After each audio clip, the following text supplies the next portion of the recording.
It's great to speak with you today, Rob.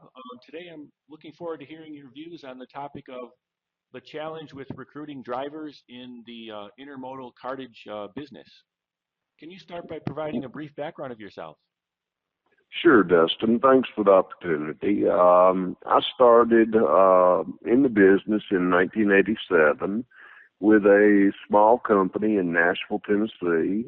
We had a location in Nashville, Tennessee and Memphis, Tennessee. And we probably had close to 80 trucks, and we were all owner-operators. And our primary lane was between Memphis and Nashville. And the company didn't manage their monies the way they probably should have been, and they were on the verge of bankruptcy. And in 1993, Intermodal Cartage, a guy by the name of Mark George, came in and bought them out. And so that's when the change began. And I started in sales with Mark. And about a year into it, a position came open. We were in a very big expansion mode, and a position came open as director of operations. And I took over our Nashville, Tennessee, Charleston, South Carolina, and Savannah, Georgia offices.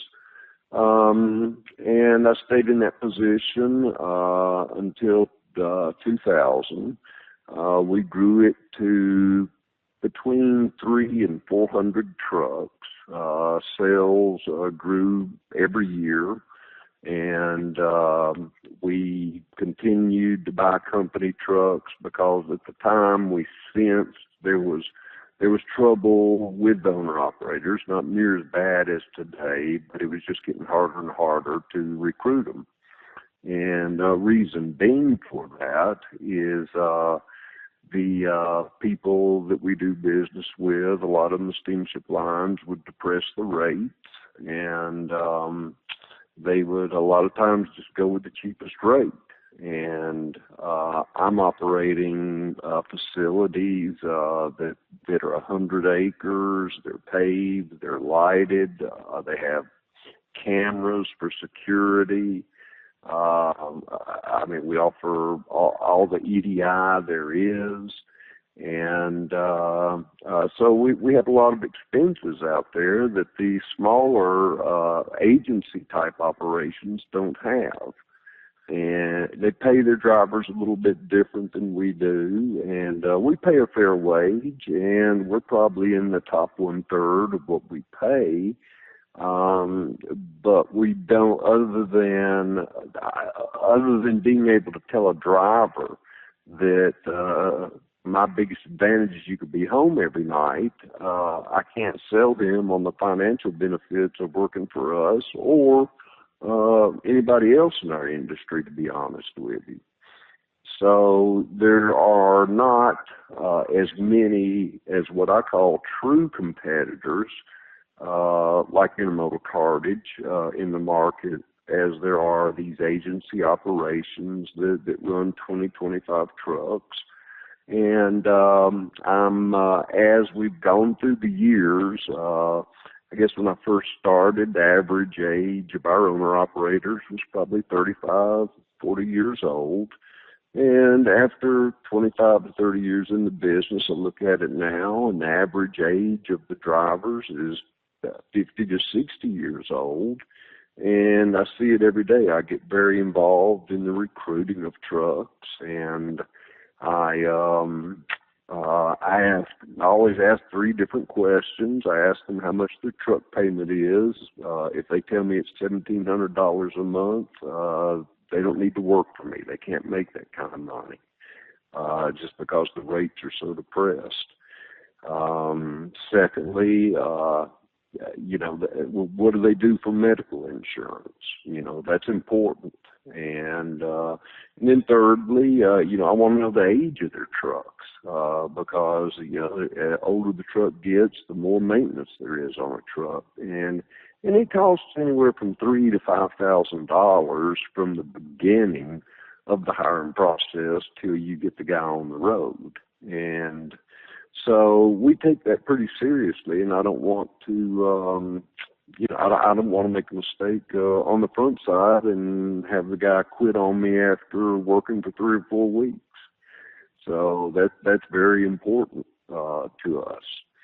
And I've always been the type, as I moved from operations into sales, it gave me an advantage because I knew what a good deal was and what a bad deal was. And after 17 years, I was afforded an opportunity to move to the sales side. And with the operational experience that I had, I knew what a good deal was to sell for our company and our drivers. And I knew what the bad deals were. And I'll always start out by telling any potential customer that I'm probably not going to be the cheapest on the block, but because I operate so many company trucks, and we are the container yards for so many of the major steamship lines, I have a lot of advantages that my competitors can't offer. So that allows me to get better rates a lot of times. What I'm seeing out there, Dustin, is people, some of the Fortune 500 companies now are coming to companies like myself, and before they negotiate their door rates with the steamship lines, which typically happens in April and May, they come to me anywhere from December to March, and they get my trucking rate. And I sell them on our capabilities and what we can do. They compare it to what my competitors can do, and a lot of times they find hands down that people can't compete with us on the, let's just say, the IT side of the business or the asset-based side of the business where company drivers are on a forced dispatch. And so what we see is that rates are finally starting to come up a little bit. I was talking to the president, Joel Henry, that I report to, and over the past 5 years, we've seen our gross profits rise by 1.5% every year. And so what we have to do is, if we want to attract the kind of drivers that we need, then we have to start sharing some of that money with those guys, and we have to bring their paychecks up. It's critical. If I can get them over that first 90-day hump, if I can get them over that and meet with them weekly, make sure their paycheck's right, make sure they feel like they're being fairly treated in dispatch, then I've got a driver long term. And I've got guys that have worked for me for 15 to 20 years. And even though I moved into the sales side, I still have contact with these drivers pretty much on a daily basis, sometimes on a weekly basis, just depending on my travel. And that's probably one of the things that I like the most about the business. The drivers, they're so misunderstood. It's just like I'm riding down the road with my dad, and he says, "Oh, here comes one of those dang big trucks." And I'm like, "Wait a minute, Dad. If we didn't have one of these big dang trucks, our country would probably come to a stop pretty quick." And so, that perception of the driver has to change. And so I feel pretty passionately about that. And I think Intermodal Cartage does as well. Mark George, who's the chairman of Intermodal Cartage, he's one of the best about taking a 5-year plan and sticking to it, because a lot of companies, they'll take a 5-year plan, and after 6 months, that 5-year plan's changed 3 times. But he's very good at looking into the future, and and seeing how he thinks the industry is going to evolve. And so we're doing the right thing, but it takes money to do the right thing. And so that's why I go back to saying that I'm never going to be the cheapest rate out there. And but I'm going to give you the best service and every tool that you need for your supply chain to be successful in what you do. And thank you. And do you have any final summary or recommendations on how to deal with the challenges with recruiting drivers?